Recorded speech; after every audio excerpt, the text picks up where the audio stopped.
Donc bonjour à tous, donc nouvelle vidéo, donc on va faire le top 15 des personnages d'Inazuma Eleven. Donc après avoir fait le top 10 opening, j'avais fait, je crois, non top 5 opening, on va faire maintenant les personnages. Et vous aurez aussi une vidéo, je vous spoil un peu, une vidéo d'animé top 15 personnages aussi. Donc là ça sera Inazuma Eleven qui sortira avant, j'ai envie de diversifier, donc j'ai envie de faire un coup Inazuma, un coup, voilà. Donc on attaque d'entrée, 15ème, Ricardo Dirigo. Le virtuose. Il est monstrueux. C'est un personnage vraiment emblématique d'Inazuma Eleven, on le sait. C'est vraiment le meneur de jeu. C'est un peu le nouveau Jude. Mais ce que j'adore chez lui, c'est surtout dans Chronostone en fait. Et c'est le premier à avoir fait un Miximax en fait, de l'équipe de Raymond. Bon, il y a eu Arion avant, mais ça a été un des premiers. Et avec sa technique, ce moment-là est juste épique. Et il a vraiment, c'est vraiment un gros leader. Donc il n'y a rien à dire. Il mérite sa 15ème place quand même. 14ème, Byron Love. Pourquoi Byron Love? Parce que Byron Love, déjà quand il débarque, déjà quand il se fait son instant céleste dans la saison 1, le mec il calme tout le monde en 2-2. Sa technique elle est cheatée de fou. Et vraiment le mec, il tombe tout le monde le mec. En moins de 2, le mec, il les défonce. Il les défonce sa mère. Donc Byron mérite cette 15ème place, bien évidemment. Byron Love, ouais, bien évidemment. Il mérite cette 14ème, je veux dire, place. Et quand il arrive dans la saison 2 aussi, quand il débarque contre le match de Diamond Dust, là, incroyable. Incroyable moment. Quand il débarque, là, épique. 13ème place. Nosaka. Voilà. Nosaka, un personnage d'Ares. Moi, j'ai pas vu Orion, par contre. Donc, en fait, tous les personnages d'Orion, je pourrais pas. J'ai vu jusqu'à Ares.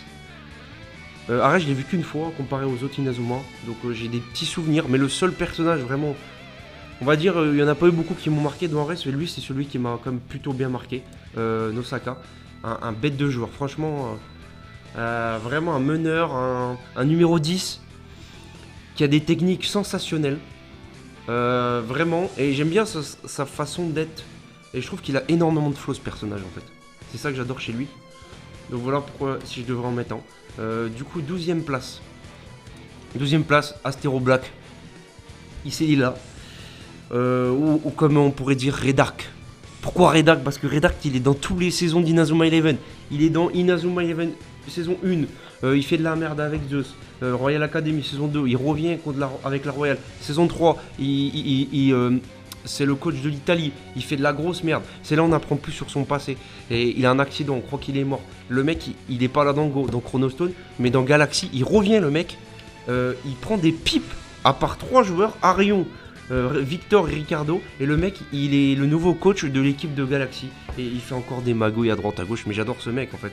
Et à la fin, le mec, il attaque et tout, il marque, et il est encore dans Ares et Orion. Enfin, le mec est partout. Mais ce mec est juste sensationnel pour moi. Ce mec est juste sensationnel en fait. Et dans Galaxy, j'adore vraiment. Ce coach, je l'adore. Dans Galaxy, je trouve il a un truc quoi. Le mec, il arrive à trouver qui a le totem en fait. Qui a la puissance, qui a le pouvoir du totem. C'est lui qui voit ça. C'est là où tu te dis que quand même ce mec est quand même très très fort quand même. C'est un bête de coach. Voilà.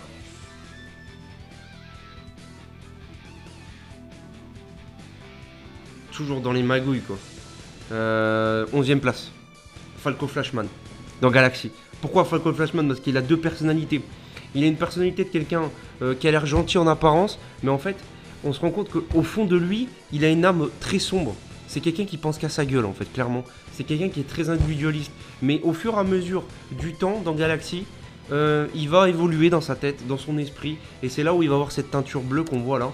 Et il va nous faire des dingueries, des bêtes de technique avec son totem. On peut s'en rappeler de celle-là qui est épique.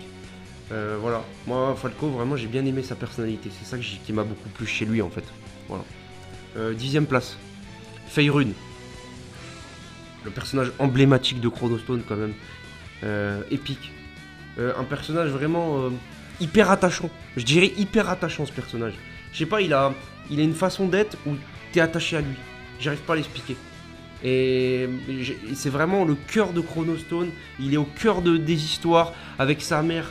Qu'il apprend que c'est Goldie, tout ça, mais c'est limite Chronostone, c'est l'histoire de Faye quoi. Et c'est ça que j'adore. C'est limite lui le personnage principal dans Chronostone. Vraiment épique, ce joueur épique. Et quand il les laisse à la fin, quand il les quitte parce qu'il doit retourner dans son monde, ben, ça fait de la peine quoi, de voir Faye comme ça. Et voilà. Et d'apprendre que Goldie, sa mère, meurt aussi, ça fait ce moment-là est marquant. Voilà. 9ème place. Hector Elio. On l'a pas vu beaucoup d'épisodes. Hein. On l'a vu une dizaine d'épisodes peut-être. Une dizaine, franchement. Il est quand même 8ème. Alors qu'on l'a vu que 10 épisodes, 9ème j'ai oublié. Mais il est 10ème je veux dire. Alors que le mec, 9ème, on a vu que 10 épisodes. Mais il a des techniques. Faut voir les techniques qu'il a quand même. Le mec maîtrise la main céleste X. Quand même. Il arrive à maîtriser la main céleste X. Une technique améliorée de la main céleste. Elle est juste sensationnelle. Le mec peut aller en attaque. Il peut attaquer à tout moment. Je veux dire, le mec est incroyable en fait. Bon, il a été formé par David Evans, donc ça l'a bien aidé. Mais le fait que le mec monte en attaque pour marquer des buts, pour faire une bête de technique rayon X, je me dis le mec est quand même très très fort. Et il apprend une nouvelle technique à lui tout seul, main de l'âme. Je me dis quand même que... Ouais, Hector Elio, j'ai kiffé ce gardien quoi, j'ai kiffé. Et dire qu'il joue avec des pots au début quand même, ça c'est fort. Après... Bon, j'ai passé cette place là, il y avait, c'était, je sais même plus la combienième, mais Victor Blade, je crois 8ème. Victor Blade qui est 8ème. Pourquoi qui est 8ème? Vous allez me dire, Victor Blade, moi je le trouve sensationnel, surtout dans la saison 1 avec son histoire avec Vladimir qui peut plus jouer au football parce que le 5ème secteur il menace Vladimir. Mais après au fur et à mesure des saisons c'est pareil, dans Chronostone il a une importance capitale. Dans Galaxy, pareil. Quand il fait son Mixima avec Zulong, c'est juste épique. La relation qu'il a avec lui, c'est épique. C'est comme il retrouvait son frère en fait. Et c'est ça que j'adore chez lui. C'est qu'il a une évolution de quelqu'un diabolique au départ à quelqu'un quand même qui devient de plus en plus humain au fur et à mesure des saisons d'Inazuma. C'est ça que j'adore. Et la rivalité avec Arion, on peut quand même en parler. Une des meilleures quand même qui existe, je pense. 7ème place. Zanark. Quel GOAT. Quel joueur exceptionnel. Quel joueur exceptionnel ce Zanark. Dans Chronostone, le mec, il est là juste pour démolir tout le monde, le mec. Le mec, il est juste venu pour faire ça. Et je suis désolé. Et quand je vois le Miximax, il arrive à faire avec un ouragan. Le mec, avec un ouragan, il fait un Miximax. C'est là où tu te dis, ce mec est fou dans sa tête. Et il te fait le Gretz Mataori, une des meilleures techniques de l'histoire d'Inazuma. Je me dis qu'à ce moment-là, je me suis dit, oui, ce mec est très très fort quand même. Ce mec est fou, ce mec est fort. Il a de la puissance. Et c'est ça que j'aime dans Inazuma. Des joueurs puissants, forts et fous dans leur tête. 6ème place. Endo. Marc. Pourquoi Marc? Bah Marc c'est le personnage principal d'Inazuma Eleven, déjà 1, 2, 3. Le mec s'adapte à toutes les situations. C'est le meneur de l'équipe. C'est le capitaine. C'est le mec quand tout le monde est au plus bas, il va être là à trop booster le moral, être présent. Quand tu crois que tout est fini, Marc il est toujours là pour sortir une technique, pour sortir, je sais pas, pour remotiver les troupes. Il a cette force là, cette qualité là, je sais pas, de rendre les gens autour de lui meilleurs. Et c'est ça la force de Endo en fait, la force de Marc. Et c'est pour ça qu'il mérite d'être 6ème. Hein. Il aurait pu être plus haut, hein. J'ai du mal à décider, mais déjà cette place là c'est épique. Et même en tant que, quand il devient adulte, on le voit un peu moins, mais c'est toujours le même quoi. C'est Marc, il a pas changé quoi. Même adulte c'est le même quoi. Même quand il est daron le mec. Et le mec est daron si tu veux. Presque. Donc bon. 5ème. Terry Acharbal. Pourquoi Terry? Juste après Marc, un deuxième gardien. Il y a quand même deux gardiens là. Terry j'adore. J'adore ce mec. Le mec fait du basket de base. Et en fait le mec est trop fort en fait.